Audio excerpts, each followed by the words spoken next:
Good afternoon, everyone. Thank you all for being here today and to everyone who helped make this bill possible.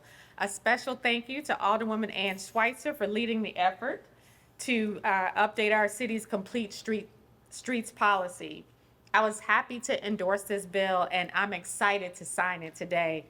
We're modernizing our complete streets policy and making street designs that do more than just prioritize cars. We are ensuring that the Complete Streets Advisory Committee, which will include relevant city departments like Bi-State, the Missouri Department of Transportation, will now meet quarterly to make sure that our street designs are better for everyone.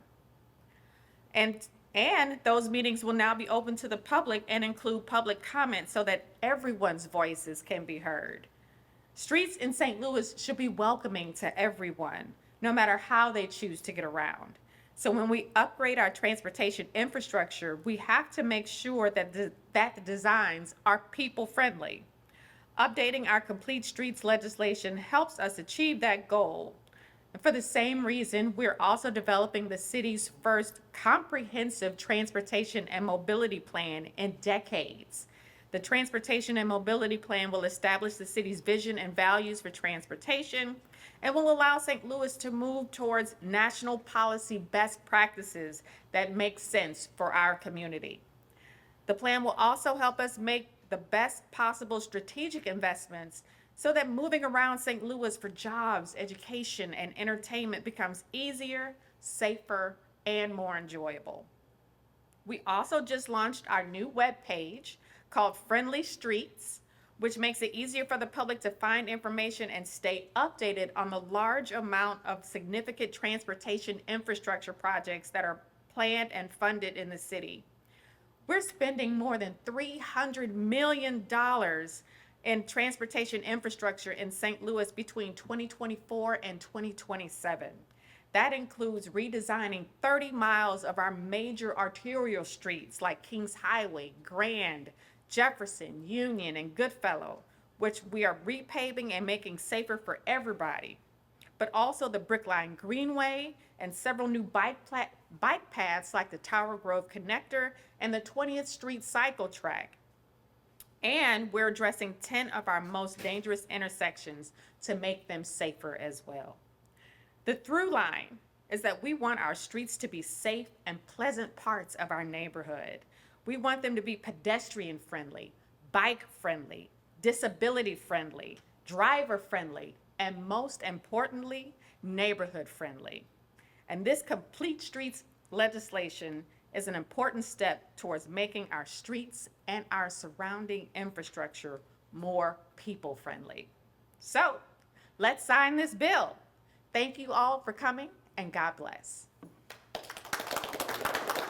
Thank you, Mayor Jones, and thank you for supporting this bill. Your endorsement means so much. Thank you to everyone within the Jones administration who helped craft this important legislation, which I was proud to sponsor. The urgency of this bill and all of our work to make city streets safer is underscored by the deadly hit and run that occurred in my ward just last night with the driver hitting and killing a pedestrian. St. Louis is a city of streets, and it always has been. In mid-1764, Chouteau and a group of 30 men arrived on the west bank of the Mississippi with detailed plans for a village which included a street grid, something that didn't often happen. According to the Streets Division, there are now 1,000 miles of streets in the city and another 600 miles of alleys. As the city has grown and shrunk, as cars have replaced horses, as buses have replaced streetcars, as bicyclists and pedestrians have proliferated, and as truck grills have grown alarmingly taller and more deadly, this city has found itself facing an important challenge. What changes should we make to meet the goal that we set long ago with Alderman Ogilvie and others, the Board of Aldermen in the city at the time, to make the goal of building our streets safe for all road users, not just those in cars? This legislation takes that goal and holds the city accountable to fulfilling it. It does that by increasing accountability, transparency, and the focus on and reporting of real results. This bill makes the Complete Streets Committee open to the public and makes sure that those meetings include public comment. The committee even includes a seat for a member of the public. During meetings, the committee will review progress around all major projects in the city. The committee will be charged with making recommendations to the capital committee for which projects will best meet safety and connectivity goals, and will complete an annual report in which all major projects in the city will be reviewed about adherence to those goals. There is so much more to do to make our city streets safer. Better planning, better funding, and better cooperation between so many different entities, and including the Board of Aldermen. We are all part of that equation.